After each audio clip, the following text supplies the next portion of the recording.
Hi friends, welcome to mini சமையல். இன்றைக்கி நம்ம சேனலில் சூப்பரான டேஸ்ட்டில் சோயா கிரேவி எப்படி பண்ணுறதுன்னு தான் பார்க்க போகிறோம். இதை இட்லி, தோசை, நான், பூரி, சப்பாத்தி, சாதம் எது கூட தொட்டு சாப்பிட்டாலும் சரி அட்டகாசமான டேஸ்ட்டில் இருக்கும். அதே சமயத்தில் டேஸ்ட்டும் அல்டிமேட்டாக இருக்கும். அதனால் வீட்டில் உள்ளவங்க எல்லாருமே என்ஜாய் பண்ணி சாப்பிடுவாங்க. இப்போ இந்த கிரேவியை எப்படி செய்யலாங்கிறத வீடியோக்குள்ளே பார்க்கலாம். ஃபஸ்ட்டு நம்ம எடுத்து வச்சுருக்க சோயாவை நல்லா வேக வச்சுக்கணும். அதுக்காக நான் இப்போ ஸ்டவ்வில் ஒரு பாத்திரத்தில் தண்ணியை நல்லா கொதிக்க வச்சுருக்கேன். தண்ணி நல்லா கொதித்து வந்தோடனே நம்ம ஸ்டவ் ஆஃப் பண்ணிக்கலாம். அதுக்கப்புறமா நான் இப்போ 1 கப் அளவுக்கு சோயா எடுத்து வச்சுருக்கேன். அதை இந்த தண்ணியில் சேர்த்துட்டு ஒரு 6லேருந்து 7 நிமிஷம் வரைக்கும் இந்த சோயா இந்த சூடான தண்ணியிலே இருக்கட்டும். லைட்டாக ஒரு கரண்டி போட்டு கலந்து விட்டுக்கோங்க. அதுக்கப்புறமா எடுத்து பார்த்தோன்னா இந்த சோயா எல்லாமே பஞ்சு போல் சாஃப்டாக இந்த சூடான தண்ணியிலே வெந்து வந்துடும். இப்போ ஒரு 7 நிமிஷத்துக்கிட்ட ஆச்சு. சோயாவும் நல்லா வெந்து வந்துருச்சு. அதனால் ஒரு வடிகட்டியில் தண்ணியெல்லாம் நல்லா வடிச்சிட்டு அதுக்கப்புறமா சோயாவை மட்டும் தனியாக எடுத்து வச்சுருக்கேன். இப்பொழுதைக்கு இதை அப்படியே ஓரமாக தனியாக எடுத்து வச்சுட்டு ஸ்டவ்வில் ஒரு பாத்திரத்தை எடுத்து வச்சுக்கோங்க. அதில் 3லேருந்து 4 ஸ்பூன் அளவுக்கு எண்ணெய் சேர்த்துக்கோங்க.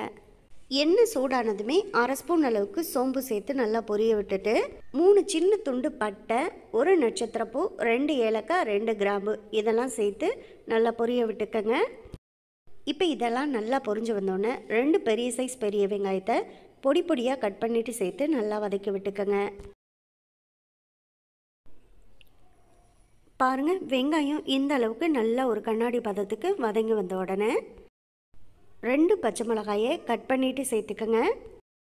கூடவே 1 கொத்து கருவேப்பிலை, 1 ஸ்பூன் அளவுக்கு இஞ்சி பூண்டு விழுது இது எல்லாம் சேர்த்த பிறகு ஸ்டவ்வை மீடியம் ஃப்ளேமில் வச்சு நம்ம இப்போ சேர்த்துருக்க இஞ்சி பூண்டு விழுதோட பச்சை வாசனை போகிற அளவுக்கு நல்லா ஒரு 3லேருந்து 4 நிமிஷம் வரைக்கும் கரண்டி போட்டு நல்லா வதக்கி விட்டுக்கோங்க. இப்போ இஞ்சி பூண்டு விழுதோட பச்சை வாசனை போகிற அளவுக்கு நல்லா வதக்கியாச்சு. அடுத்ததாக இது கூட 2 மீடியம் சைஸ் தக்காளி நல்லா பழுத்த தக்காளியாக பார்த்து பேஸ்ட்டாக அரைச்சிட்டு சேர்த்துக்கோங்க.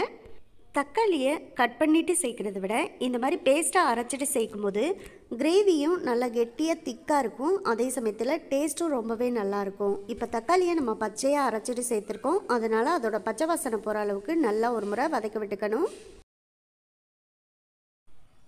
இப்போ தக்காளியையும் நல்லா அதோட பச்சை வாசனை போக வதக்கியாச்சு. அடுத்ததாக இதில் சேர்க்க வேண்டிய மசாலா எல்லாத்தையும் சேர்த்துக்கலாம்.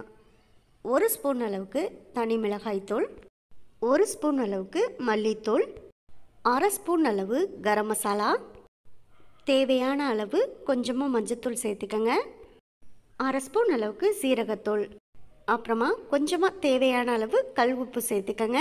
இப்போ சேர்க்க வேண்டிய எல்லா மசாலாவும் சேர்த்தாச்சு. இப்போ இந்த மசாலாவோட பச்சை வாசனை போகிற அளவுக்கு நல்லா ஒரு 2-3 நிமிஷத்துக்கிட்ட கலந்து விட்டுக்கலாம்.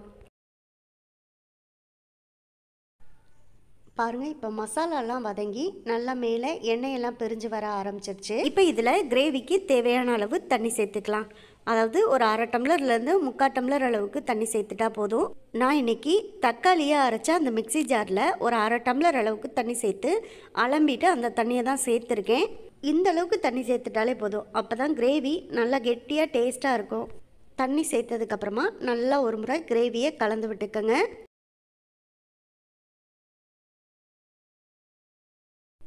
இதுக்கப்புறமா கிரேவி நல்லா கொதிச்சு வரட்டும். அது வரைக்கும் ஒரு மூடி போட்டு மூடி வச்சு ஒரு 5 நிமிஷம் வெயிட் பண்ணுங்கள். அதுக்குள்ளே கிரேவி நல்லா கொதிச்சு வந்துடும்.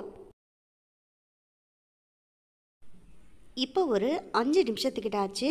நம்ம மூடியை ஓப்பன் பண்ணி பார்க்கலாம். கிரேவி நல்லா கொதிச்சு வந்து மேலே எண்ணெயெல்லாம் அழகாக பிரிஞ்சு வர ஆரம்பிச்சிருச்சு. இப்போ கரண்டி போட்டு நல்லா கிரேவியை ஒரு முறை கலந்து விட்டுக்கோங்க. கிரேவி இப்போ நமக்கு பர்ஃபெக்டாக ரெடி ஆயிடுச்சு. இதில் நம்ம வேக வச்சுருந்த சோயாவை சேர்த்துக்கலாம். சேர்த்ததுக்கப்புறமா கிரேவி கூட சேர்த்து நல்லா இந்த சோயாவை ஒரு முறை கலந்து விட்டுக்கோங்க. சோயாவை ஏற்கனவே நம்ம பஞ்சு போல் சாஃப்டாக நல்லா வேக வச்சுட்டோம். அதனால் கிரேவியில் சேர்த்ததுக்கப்புறமா ரொம்ப நேரம் வேக விட வேணாம்.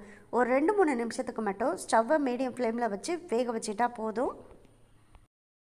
இப்போ ஒரு 2 நிமிஷத்துக்கு மட்டும் மூடி போட்டு மூடி வைங்க. அப்போது இந்த கிரேவியோட சோயா எல்லாமே நல்லா செட் ஆகி வந்துடும்.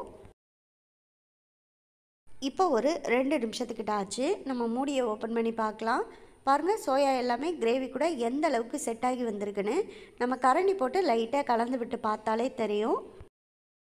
இந்த கிரேவி ரொம்ப நல்ல ஒரு டேஸ்ட்டாக இருக்கும். இப்போ இதில் கடைசியாக வாசனைக்காக ஒரு கைப்பிடி அளவுக்கு கொத்தமல்லி தலையும் சேர்த்துட்டு நல்லா ஒரு முறை கலந்து விட்டுக்கோங்க.